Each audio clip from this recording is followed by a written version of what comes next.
hangatkan hati. Negeri ini memanggilmu kawan, belajar bergerak berbagi untuk negeri. Guru penggerak majukan pendidikan, guru penggerak menghamba pada murid. Kreatif rancang pembelajaran, hargai potensi, tingkatkan prestasi. Bismillahirrahmanirrahim. Assalamualaikum warahmatullahi wabarakatuh. Waalaikumsalam warahmatullahi wabarakatuh. Saya Uci Cahyani SPD, saya guru penggerak Angkatan 9 Kota Tangerang, Provinsi Banten. Saya di sini akan melakukan tugas demonstrasi kontekstual modul 3.1 yang akan saya wawancarai pimpinan kepala sekolah saya, yaitu Ibu Hajah Maisun MPD di SDN Cipondoh 3. Terima kasih, silahkan menyaksikan. Assalamualaikum Ibu Haji. Waalaikumsalam. Apa kabarnya hari ini Ibu Haji? Alhamdulillah sehat. Alhamdulillah. Bagaimana kabarnya Bu Uci juga? Alhamdulillah Bu Haji, saya sehat walafiat. Alhamdulillah. Saya di sini mohon izin Ibu, kiranya waktunya 15-20 menit untuk melakukan wawancara dengan Ibu Haji sebagai pimpinan kepala sekolah SDN Cipondoh 3. Iya. Saya di sini wawancara tentang dilema etika. Saya sedikit memberi gambaran. Dilema etika benar versus salah adalah situasi yang terjadi ketika seseorang harus memilih antara dua pilihan, di mana kedua pilihan secara moral benar tetapi bertentangan. Sedangkan bujukan moral benar versus salah yaitu situasi yang terjadi ketika seseorang membuat keputusan antara benar dan salah. Dari pengalaman kita bekerja dimanapun, kita telah mengetahui bahwa dilema etika adalah hal yang berat yang harus dihadapi dari waktu ke waktu. Ketika kita menghadapi situasi dilema etika, akan ada nilai-nilai kebajikan yang mendasar atau bertentangan seperti cinta dan kasih sayang, kebenaran, keadilan, kebebasan, persatuan, toleransi, tanggung jawab, dan penghargaan akan hidup. Sebagai seorang pemimpin pembelajaran atau pemimpin sebuah institusi, tentunya Ibu Haji menghadapi pengambilan keputusan setiap harinya. Selama ini, bagaimana Ibu Haji dapat mengidentifikasi kasus-kasus yang merupakan dilema etika atau bujukan moral? Ya. Terima kasih. Mengenai dilema etika, memang di zaman era digital ini banyak faktor yang mempengaruhi itu. Ya. Apalagi dilema etika itu anak-anak banyak mencontoh hal-hal dari YouTube biasanya ya, tontonan-tontonan video yang sebenarnya kurang pas gitu untuk anak-anak kita. Nah, menghadapi hal ini mula-mulanya gitu kita berawal menelusuri permasalahannya apa, iya, yang dilanggar etikanya apa, lalu kita kaji melalui peraturan yang ada, baik itu peraturan undang-undang maupun peraturan agama serta norma yang berlaku di lingkungan kita. Nah, setelah itu kita telusuri jelas permasalahannya, baru kita ambil tindakan. Juga saya tidak lepas kadang musyawarah juga dengan guru-guru senior di sini, rekan-rekan gitu ya, untuk sharing pendapat supaya tidak mengambil keputusan yang salah. Walau saya di sini pimpinan selaku kebijakan, kan pimpinan nggak selalu benar. Ya, seperti itu sih yang saya lakukan. Kemudian selama ini bagaimana Ibu Haji menjalankan pengambilan keputusan di sekolah yang Ibu Haji pimpin, terutama untuk kasus-kasus di mana ada dua kepentingan yang sama-sama benar atau sama-sama mengandung nilai kebajikan. Kalau ada dua hal punya nilai yang sama-sama baik, ya kita identifikasi dari sifatnya, sifat kepentingannya, mana yang lebih urgent ya, yang lebih penting dari dua hal ini. Yang itu ya yang kita akan utamakan, kita lakukan tindakannya seperti itu ya. Kita harus identifikasi dulu ya Bu Haji Jelas, ya. iya. Oke. Langkah-langkah atau prosedur seperti apa yang biasa Ibu Haji lakukan selama ini? Lalu hal apa saja yang selama ini Ibu anggap paling efektif dalam pengambilan keputusan pada kasus-kasus dilema etika? Biasanya sih kita panggil personal, ya kan? Ya. Setelah kita permasalahannya kita identifikasi apa saja, terus kita panggil secara personal. Ya. Apa permasalahannya, kita adakan ya sharing lah. Ya. Pastikan ada sebab, ada akibatnya seperti itu. Nah, kenapa bisa melakukan hal ini? Apa yang memicunya? Setelah itu clear, baru kita ambil tindakan. Ya, kita proaktif. Nah, artinya pendekatan secara kekeluargaan.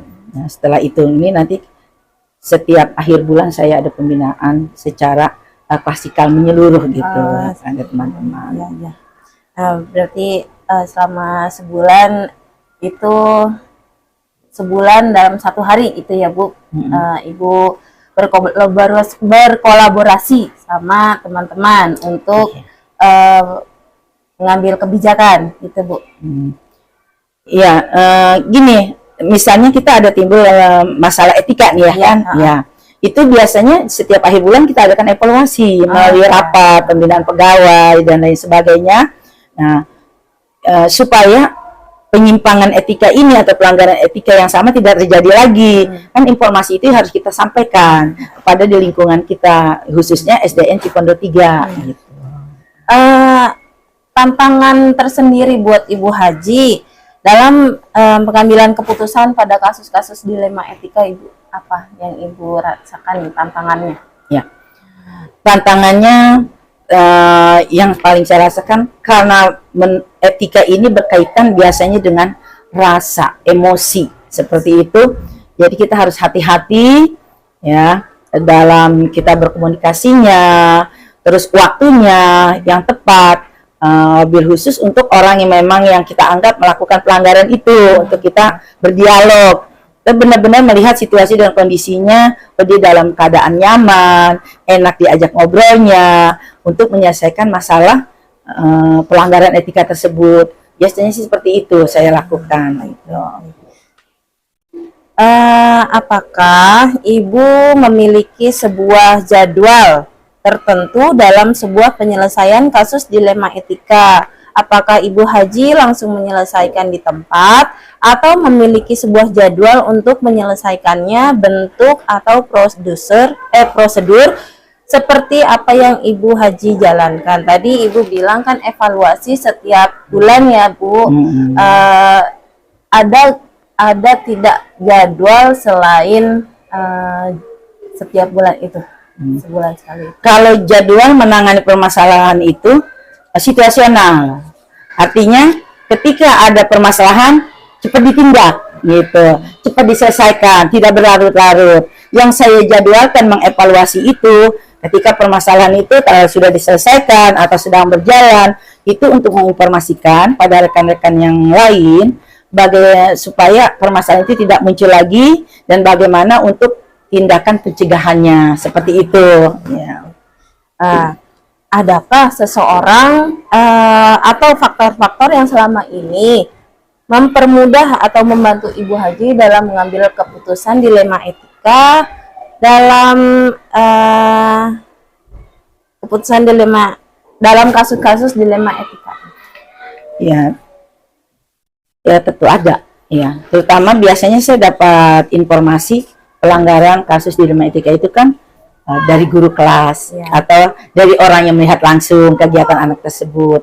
Pasti saya bertanya bagaimana kronologisnya sehingga terjadi seperti itu ya. Bisa juga kalau memang permasalahannya lebih besar, kita bisa minta sharing pendapat dengan komite biasanya. Tapi kalau selama ini ya dilema etika yang anak-anak kita langgar enggak mengkhawatirkan gitu ya, masih tahap normal, masih tahap anak-anak masa berkembang di SD itu.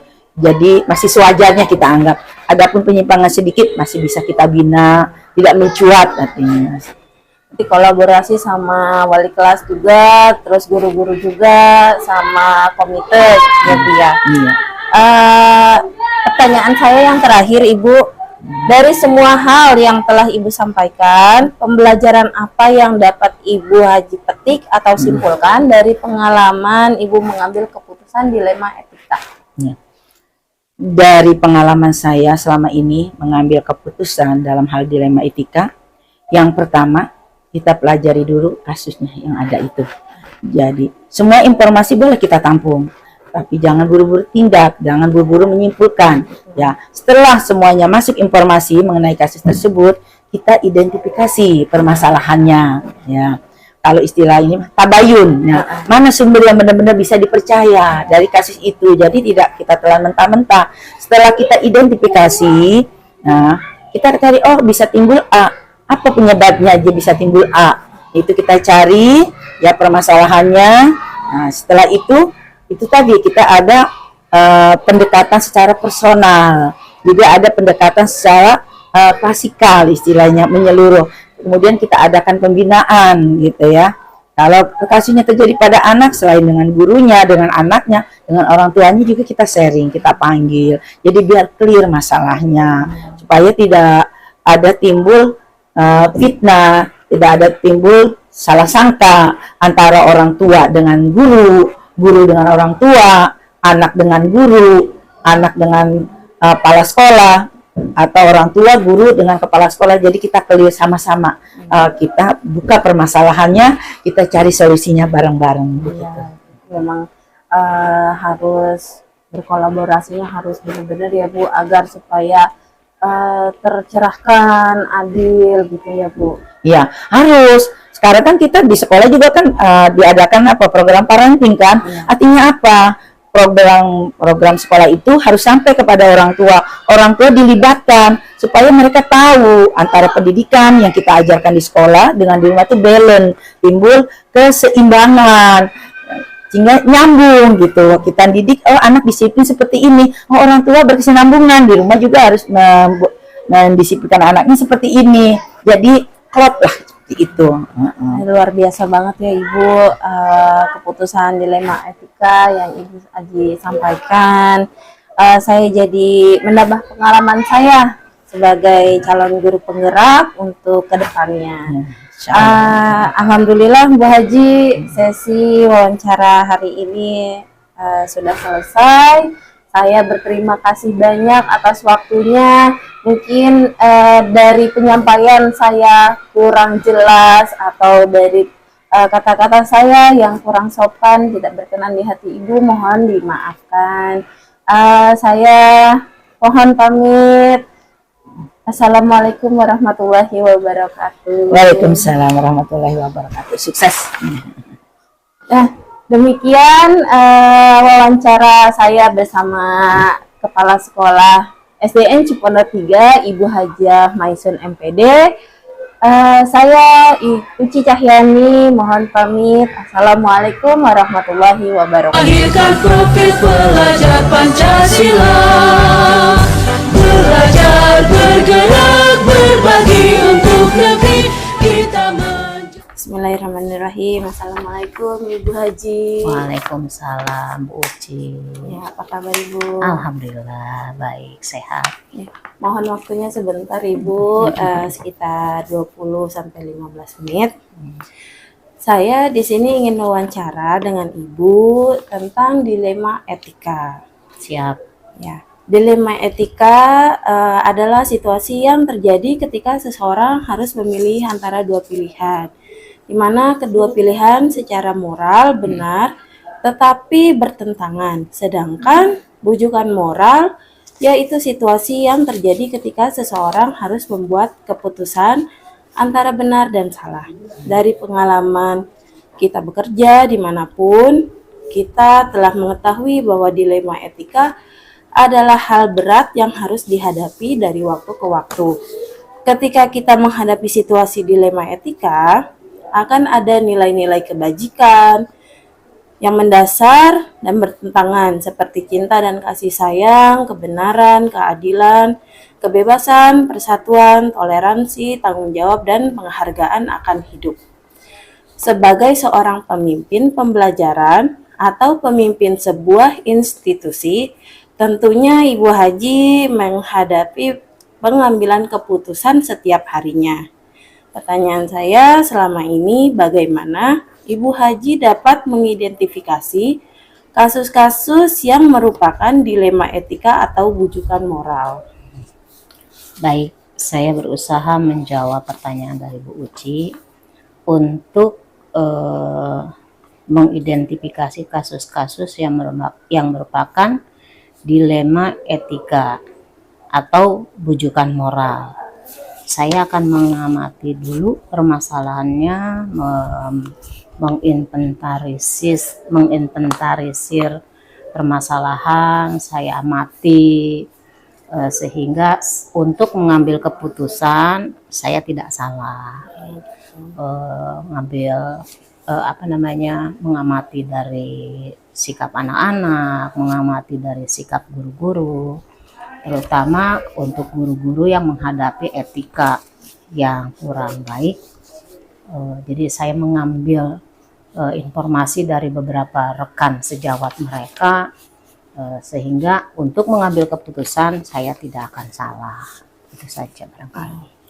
Ya betul Bu, saya juga sama dengan wali murid saya seperti itu. Saya harus benar-benar adil dalam memilih keputusan.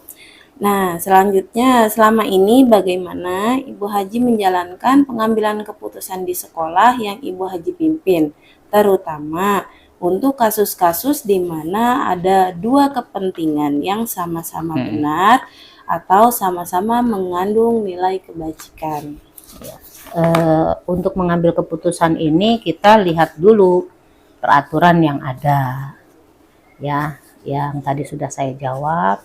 Saya akan mencari informasi dari beberapa pihak, umpamanya dilema etikanya yang dilakukan oleh guru. Tentu saja saya mengambil informasi dari siswa, dari teman-teman guru, dari wali murid pun kita gali informasinya.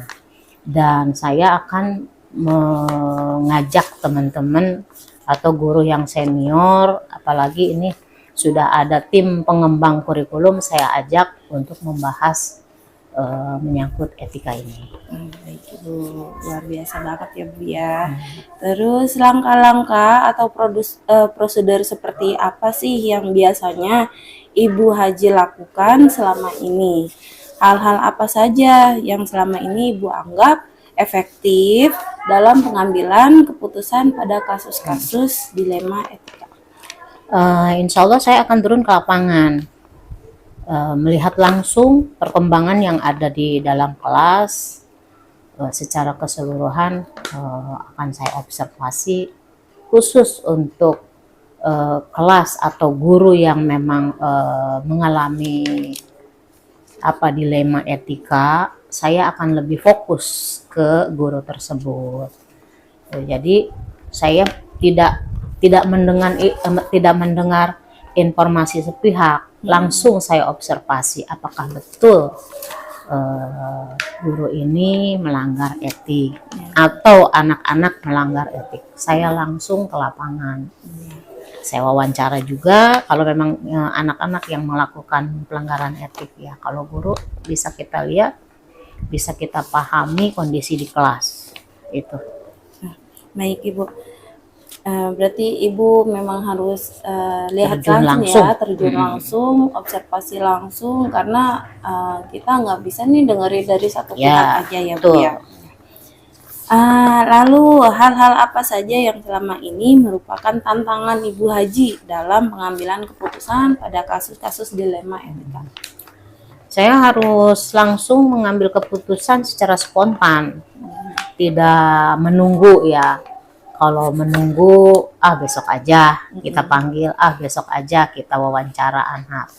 Khawatirnya kegiatan kepala sekolah juga kan banyak, jadi terlupakan. Jadi kalau mendengar atau mendapatkan informasi tentang etik yang dilanggar oleh guru atau siswa, saya secara spontan akan menyelesaikan. Tentu saja dengan minta bantuan tim pengembang kurikulum atau guru-guru senior yang memang dianggap mumpuni untuk mengarahkan anak-anak, membantu saya untuk menyelesaikan etik ini. Tantangannya apa Bu Haji? Yang Tantangannya ya kadang-kadang guru, maaf ya, guru tidak menyadari, kesalahannya, sehingga agak sedikit emosi sih enggak. Kita harus tegas. Kita harus tegas menghadapi guru yang memang melanggar kode etik. Sebetulnya mah hal yang sepele, tidak care dengan siswa atau mengabaikan siswa itu kan tidak boleh. Jadi banyak pengaduan dari wali murid bahwa guru yang bersangkutan cara mengajarnya gini, tapi saya tidak langsung menjudge bahwa guru ini salah, jadi saya arahkan.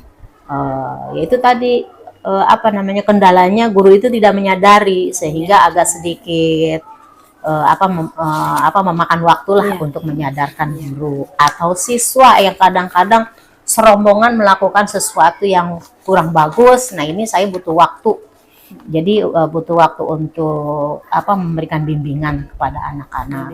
Ya kendalanya sih ya sedikit lah, insya Allah bisa diatasi. Lalu apakah Ibu memiliki sebuah tata kala atau jadwal tertentu dalam sebuah penyelesaian kasus dilema etika? Apakah Ibu Haji langsung menyelesaikan di tempat atau memiliki sebuah jadwal untuk menyelesaikannya? Bentuk atau prosedur seperti apa yang Bu Haji jalankan? Tadi kan Ibu bilang spontan ya, spontanitas, tapi ada nggak jadwalnya gitu, Bu? Tadi saya sudah jawab bahwa saya menyelesaikan permasalahan kadang-kadang spontan ya, terutama kepada anak-anak. Jadwal khusus tidak ada, tapi memang saya khususkan waktu hari Senin setelah upacara.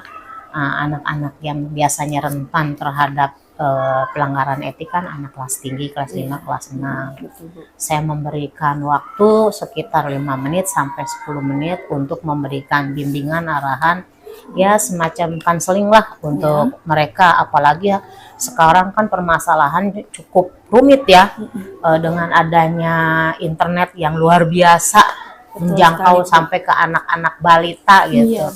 Jadi tetap anak-anak itu harus dikasih arahan. Setiap hari Senin saya menyempatkan untuk memberikan arahan tentang etik kepada anak-anak.